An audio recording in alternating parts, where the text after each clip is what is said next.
Hello and welcome to the daily lunch briefing at the Nordic COP26 Pavilion in Glasgow, where we are fortunate enough to have two distinguished guests from Iceland, Finnur and Tina, who are the Finnur is the youth ambassador to the UNFCCC, and Tina is the youth ambassador for sustainable development in Iceland. We also have with us our Nordic hub in Helsinki, which should come up shortly, as well as an event in Reykjavik that will join us to hear from their own representatives here at COP26. They should be coming up also shortly. I think that might be Reykjavik. I think so. Yes? Yes. Reykjavik, we see you. Hello.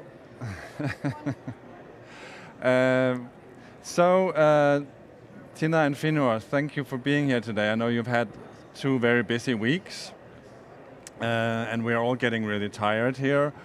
But what are your impressions so far? How has it been, you as a climate representative for youth in Iceland? Yeah. How has that been? How have you worked through these 2 weeks? First of all, I think I've learned a lot through interacting with the delegation. I've learned to, just see how the process works, really. The underground, behind-the-scenes work that really makes the process go. That's been something that I've really enjoyed learning about. But then, of course, it's been a disappointment to see how slowly things move and how little we can really do within this framework with such an urgent matter. So I think that's sort of the 2 main things I've taken away. Yeah, so things move very slowly. We've also had briefings here with the lead negotiators from the Nordic countries and with a Nordic representative in the UNFCCC, so to speak, Marianne Carlsen, who's head of the subsidiary body for implementation, one of the main negotiation bodies. And she's been talking very much about these technical issues and the text and how hard it is for people to get together, but how big an achievement it is still that we can actually do that we can actually move forward. So when you say things move slowly, how do you actually experience that? Well, of course, it's a necessary process. I feel like we can't take that away. It's the COP26 and all the COPs are an essential part of achieving some sort of progress globally, because I think if we wouldn't have a conference like this, things wouldn't move at all. But things move slowly in the way that it's visible, especially in the negotiation rooms themselves, where you have up to 197 or 4 different countries sitting around the table and maybe discussing for an hour and a half the same one word, that they should keep it or eliminate it. So in that way, it does seem to move very slowly. But then what I've come to see is that the real progress, the real work happens behind the scenes or between the meetings, when you have bilateral meetings between 2 countries, for example, who are either disagreeing a lot and trying to find a common solution, or 2 countries that really agree and want to try to pressure the other countries into agreeing with them. So yes, it looks to happen very slowly, and it does happen very slowly compared to what the pace that it needs to move at. Yes. So that's sort of the slowness. So everything is taking place behind the scenes and not in the news headlines. Yeah, you could say that. And then the big developments, so to say, come to the news headlines. Yeah. Do you feel that you are, as a part of the Icelandic delegation, are you listened to? Do they take your point of view into account? Well, obviously, I am a part of the delegation, yes, and I have a voice within the delegation, and they listen to me. But then, it's not really the most important thing. The most important thing isn't that they listen to me, but that they act according to or take into account our opinions. And that's something that's very difficult for them to do, first of all, because what they have a mandate to say is decided by our government, for example. So in that regards, it's difficult to have a real influence in the delegation, first of all, because I cannot speak at the negotiations, and second of all, because they're bound by what our government said. So as much as I am pressuring the delegation to do things differently, things aren't very... So you are really here as a kind of lobbyist in a way, youth lobbyist? I'd say so. For your own government even? Yeah. Towards your own government even, yeah. Tina, along with the climate crisis, we also have a biodiversity crisis. We have so many different issues we need to deal with. And the Sustainable Development Goals run through everything here in many ways, and this is something that you are working with. Do you feel that those aspects are being forgotten sometimes in all this struggle about the text and the negotiations? Do we sometimes lose the big picture? Yeah, I think especially the big picture is that we're fighting here about numbers and percentages, but what we're really talking about are people's lives. Not even just a prosperous future, but deaths and people just trying to survive. So I feel like that is lost. This is not only an environmental problem, it's a largely societal problem, and we have to think about the consequences for different groups of society and how we're going to help them. And then I want to mention especially also our ethical duty to countries that have been affected the worst by climate change and been not doing much to contribute to it, and that is like loss and damage, for example, that we need to pay our dues for the damage we've already done. And then we of course have to help them to adapt and to mitigate ourselves and help them to mitigate. So it's so already there, it's a little technical. Loss and damage is a discussion of how the richer countries can help the poorer countries, because we have developed our economies, but they are trying to, and that of course affects the climate. And mitigation is how we try to lower the emissions. But adaptation is something we also discuss a lot here. Do you think the Sustainable Development Goals, how can they help us in this quest? Well, there are many factors of the Sustainable Development Goals that can help us to lift that higher, but I mean, Sustainable Development Goals can be used a lot, but sometimes I feel we use them as we do something and then we see, oh, it ticked this box in the Sustainable Development Goals. We rather need to let them guide us in doing everything, and especially in finance, I feel that should be really important. Yes, and today is Finance Day here at the Nordic Pavilion, and there has been a lot of pledges also given here at this very stage, billions and millions of euros and dollars given to climate action. Is it enough? Well, I have to say no. And I have to say, for example, when we talk about the 100 billion, that is something, a number that we came up with a long time ago. It does not actually show us the real cost that these countries have been through because of climate change. So it's just an arbitrary number, and now we have the real cost. It's way bigger, and we have missed our deadline, and then we're not stepping up to the task of really making that number higher to realistically show that we really acknowledge that we did this damage due to taking up all the, almost majority of all the carbon quota that we have, and now we have to pay our dues, I feel. So here at Glasgow, we see people running around all the time in the corridors. There's lots of action, at least in that sense, but what you're saying is that are people not actually taking it seriously enough? I think people are taking it seriously, but we're not taking it seriously to the extent that there is a state of emergency.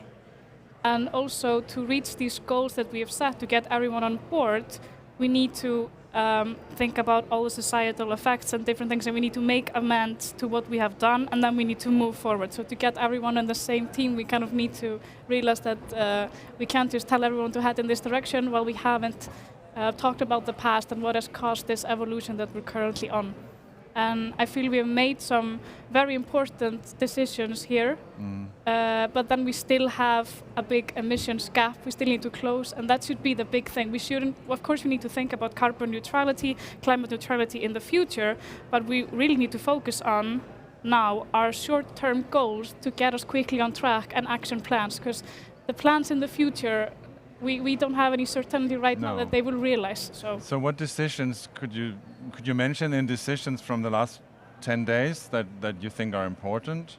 Yes, I think especially, well, we don't know if it will be included in the draft that's going to be published again, but we see the mention of phasing out coal and ending subsidies for fossil fuels. That is really important that is mentioned. Yeah. And there's actually probably as we speak, there is an event with the Past Coal Alliance, I think they're called, that are having an event today. Yep. And here later, the Nordic Pavilion will have an event on fossil fuel subsidy reform. because as many may know, that there are trillions and trillions of euros and dollars being put into subsidizing the fossil-based economy every year, and I think people are not aware of that, which is something we also will discuss later here. Yeah. So, as youth representatives, you are making your voice heard, but do you think we need to include you even more? I guess that's a leading question, but Yeah. but how could we do that? I think definitely we need to include us more. Young people, not just us sitting here, but also everyone else back in our home countries who have no idea what's happening here. We're not being recognized as a major stakeholder as we are. We're the people, we're the generation who's going to be experiencing the majority of the impacts arising from climate change, however far climate change will go. And the extent to which youth is being even mentioned in the discussions in the negotiation rooms or in the texts is very minimal. And I think this is a very serious issue. Yeah. So it's cosmetic in a way. It's like it really youth washing has been discussed a lot. Yeah, exactly. And if you don't recognize this, then as Tina said earlier, you're not recognizing that it's an emergency. You're not recognizing the seriousness of the issue. And that's something that, I think people in here sometimes lose contact with reality. And it's really nice for me, at least, to go out to the protest last Saturday and be rejoiced with energy from all the people outside the conference who really experience this as an emergency. How many people participated in that march? Over 100,000, I'm pretty sure. So the call is quite clear. Yes. And what stands out from that event, do you think? Any speakers, any statements? I mean, I think that what stood out is the repetition. We've been saying it for so long, been repeating it so many times, saying it so loudly, and yet we're not being listened to enough. And yes, it's great to have youth delegates here, and we're being listened to maybe to a certain extent, but we don't have a seat at the table in the decision-making where things are being decided that will impact directly our future. We cannot be participants actively in making our own future. And when it comes to whether it's a happy future with a good quality of life or not, then that's a pretty serious issue. I mean, you have to pay the price. There was a conference of youth leading up to the COP opening. What is the function of that? Well, we actually attended one that happened before that. It was Youth for Ambition, Youth for Climate Driving Ambition in Milan.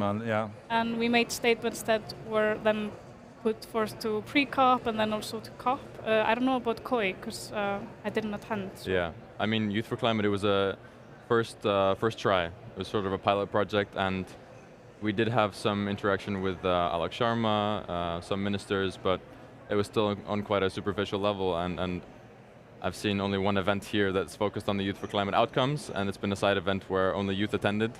So what we're saying, what we made out of that conference really isn't getting to the people who need to hear what we're saying. No. It's not being taken into account in the outcomes of COP26 as we would like it to be.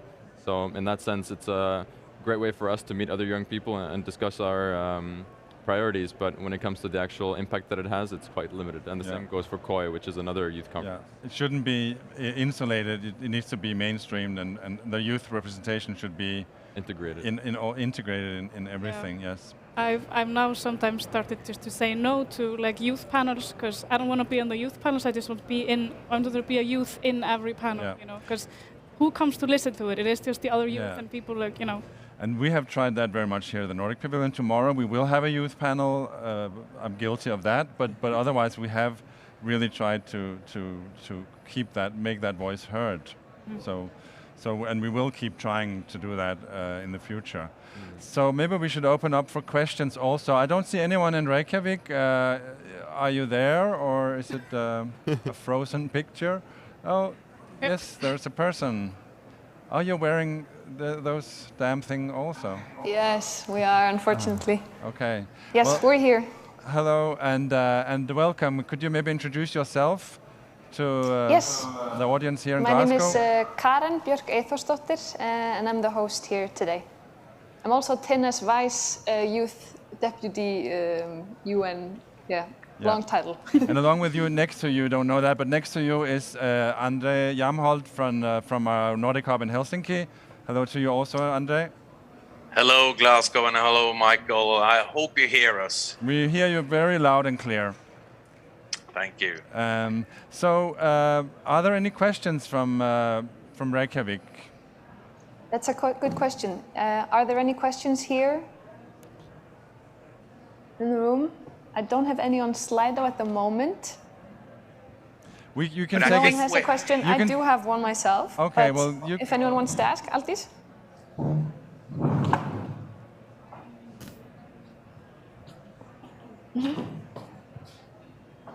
Hey, I just want to ask, hi, Tinna and Finnur, I don't know where to look here, yeah. I want to ask, do you think that our societies in the Nordic countries are ready for the changes that are needed for us to actually achieve the goals? What do you think? I think at least when we just reflect on, for example, Iceland NTC. The national determined contribution. Yeah, What Iceland is going to what chip we in the would- pot yeah. for the climate Then change. I don't see an independent ambition of what we aim to reduce for 2030.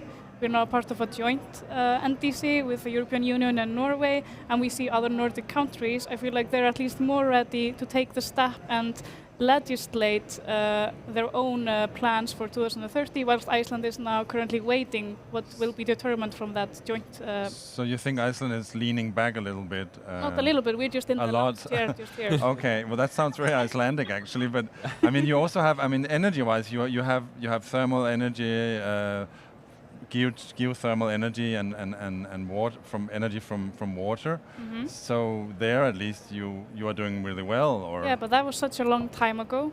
And why did we do this? Partly also because there was an oil crisis and we needed to change our energy systems. So now we're way past that and we should be moving forward. We shouldn't be using that as an excuse still. And even if you think about all the power we have, we now have a goal of fossil fuel-free Iceland 2050. Like, what kind of ambition is that when we have all the potential to really fully transform our energy system? So yeah. So Reykjavik, that's a wake-up call for your government, basically. Some of them have been here. I don't know if anyone are here right now who would like to respond. Yes. Do we have time for one more question from Reykjavik? Yes, absolutely. You can come up to the stage. And we have a question from Helsinki also when We'll get there. back to you in a second. Don't worry. Hi. Hi, thank you, Finnur, Tinna, and everybody at COP. I'd like to ask, since today is Singles Day, and we have Black Friday coming up, and then the holidays, so all these consumption holidays that are about consumption, do you have a message for us about these holidays? Something, maybe something new that we should keep in mind, or maybe something new that we should celebrate instead of more consumption? Yeah, well, I mean, that's a big part of the SDGs. When we talk about SDGs, is it 11 or 12? That's about lowering consumption. yes, number 12. Yeah. Yeah, I mean, I think, to me, the climate crisis, the ecological crisis, are crisis of values. The values we, as a society, Western society, seem to have are a bit broken. We focus a lot on consumption rather than really delving deep and saying, hey, what do I want from life? Like, do I want to consume, or do I want to spend time with my friends and family and respect what I have, appreciate the people I have in my life? And I think rather than celebrating by buying stuff, giving objects, we should be celebrating by interacting with the people we love, on Singles Day especially, and giving presents that are experiences. There's so many different ways to be happy or celebrate other than consuming or buying more products. So I think in that sense, that's a really important... But can we learn? I remember thinking back in 2008 when Iceland had the big crash, and after that there was actually an awareness that we need to change something, we need to live in a different way. We need to value being together. We don't have any money, or a lot of people lost a lot. So we need to be together with our loved ones instead of spending money. So to put it very sort of cliche, but then it seems like that was forgotten again. 5 years, and then we start all over. I mean, yeah, and in this regard, it is difficult to say that individuals have to change. It's a matter of individuals taking the lead to change their habits and consumption patterns, but for that to happen, we also need system change, because the reason we're in this place in the first place is because of a broken economic system. It encourages increased consumption, it encourages these habits that are bad for the climate, bad for ecosystems. So in that way, we need to address system change as much as we need to address changing our values. Yeah, so there's an individual responsibility where governments need to step up to make incentives for behavior change also. Yeah. Over to you in Helsinki. I see you have also a youth representative there. Yes, they cooed the scene here while I was standing here. So go ahead and ask your question. Yes, hi, Tinna and Finnur and Glasgow and Reykjavik. I'm Perla. I'm also in the Youth Environmentalist Association of Iceland. This one, okay. So I have a question to Tinna and Finnur, or maybe you don't have an answer, but maybe you can elaborate a bit. So I was also in Glasgow with you guys last week and experienced this, that it's a slow process, but it's a careful one, and we're really doing it well, and I hope that that will pay off in the long run. But then also, like you said, Finnur, at the strike, and Aldís has mentioned as well, this sense of emergency. And now we have seen with COVID, like that it is possible to pull the emergency brake. I'm not saying that it's a desirable way to do things, but maybe just Tinna and Finnur, since you have the stage there in Glasgow, if you want to elaborate a bit, if you have any ideas how we could speed up this process a bit, but still, without losing the quality. Like, we're doing it very carefully in Glasgow and keeping the peace and everyone on board, and that's extremely important. But is there a way, can you think of a way, what we could do to maybe do it a bit faster? Well, we have seen with Greta Thunberg, obviously, that she has helped speed up things, but she has been here in Glasgow, but in a sense she has turned her back to this process that's taking place here, because at least it appears sometimes as if she feels it's not worthwhile. What do you think about that? I think this mechanism we're going through here is essential. It's an essential part of what we have to do, and I agree it's going slowly, but then it's also the power in getting a consensus on what we are doing. So I feel like we should also push the focus to national governments and make them come forth with more ambitions. Because also we know, like the NDCs, it's not what's happening here, it's what we have decided in our home countries before to bring to what each country brings. Yeah, with what the country brings. So I feel like each country could like ramp up their ambition, and I feel like the Nordic countries are trying to like cheer each other on to really come forth with ambitious commitments. So I'm looking more now to national governments to step up their game and show real ambition that would encourage others to do the same.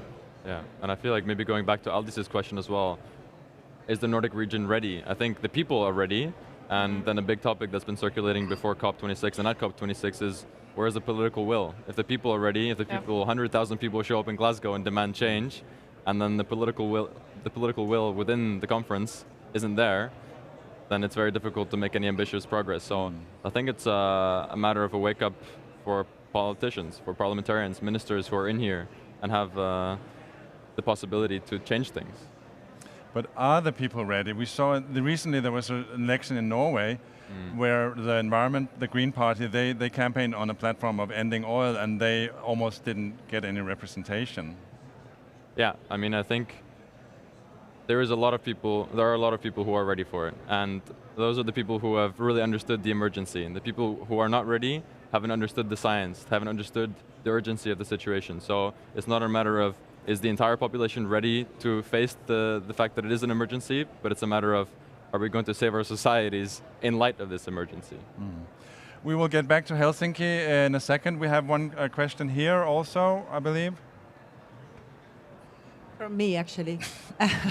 I wanted to ask you, because I feel it's really important. You talk about people being ready and 100,000 people out in the streets. But shouldn't you be active in politics yourselves? Why don't you, when you can vote in an election, you should be able to vote for U2, for example, in order for you to be inside the system and not try to change it from the outside? Haven't you thought about that? I mean, yeah, I've thought about it. I'm only 19 as of yet, so it's been a recent thought. But I think for now, the power I can have is it's much larger from outside the system. If the system that got us in the first place here is, yeah, I feel like the system that got us here in the first place is not going to necessarily get us out of it. So maybe I have to be on the outside, shaping the system into a new direction that can actually get us to solve the issue. And I think, yeah, a lot of people still haven't stood up to understanding or accepting that it is an emergency. So maybe me going into a party and being in the elections may not be so effective if I then don't get elected. So it is a challenge. So you mean, what you see here in also represented here at the COP is, I mean, civil society is represented here. We as an intergovernmental organization represented, lots of NGOs and so on are here, so that voice is part of it, but of course they're not sitting at the table in the negotiation rooms, so that's part of the challenge. But it is like a two-way process. Like you need, if you're a politician, you're going to make a tough decision, you need to have pressure, and that's like, me and Finnur are in the same NGO, Icelandic Youth Environmentalist Association. And for example, for the parliamentary elections last September in Iceland, we did a huge project that Aðalbjörg and Perla there presented actually in Helsinki. And we were really able to push the policies of the parties, the climate and environmental policies forward. So that was like a way of us being on the outside, making political pressure that really affected in better policies. Then we just have to see if they stick to their, promises. But you have to keep them accountable. We are planning to do that. So, yeah. Yes, we had one more question, I think, from Helsinki, and then we need to wrap it up shortly. So if anyone else here, yeah, go on. Yeah, we know the time is running out, so I'm going to give the word to Abby here. Yeah, thank you. It's so nice to see you guys. So I just want to ask, when I was in your shoes 2 years ago at COP in Madrid, I came away from that conference really disappointed. I felt like nothing happened. And I was worried about this conference kind of being the same. Up until last night when I saw the news on the joint declaration of China and the US. And I wanted to ask you, did you feel a change last night or today? Do you feel like there's been a change of pace? If the ambition is going to increase, that there's maybe a little bit more hope? Or do you feel like it maybe isn't going to have any effect? That's an excellent question to round off on, I think. So where do you think we are tomorrow? Wow, I'm still waiting for the draft paper that was published on Wednesday to come out of the discussions, so that's like where my focus is now.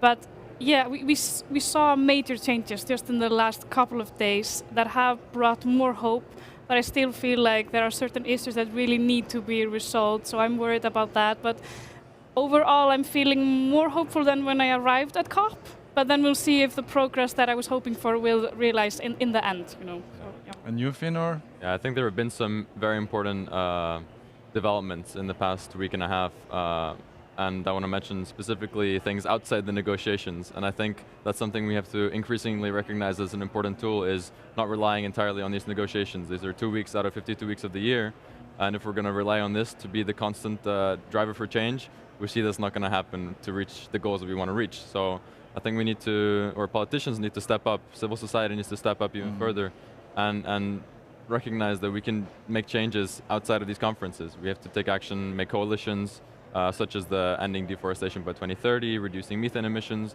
Those are all things happening outside the official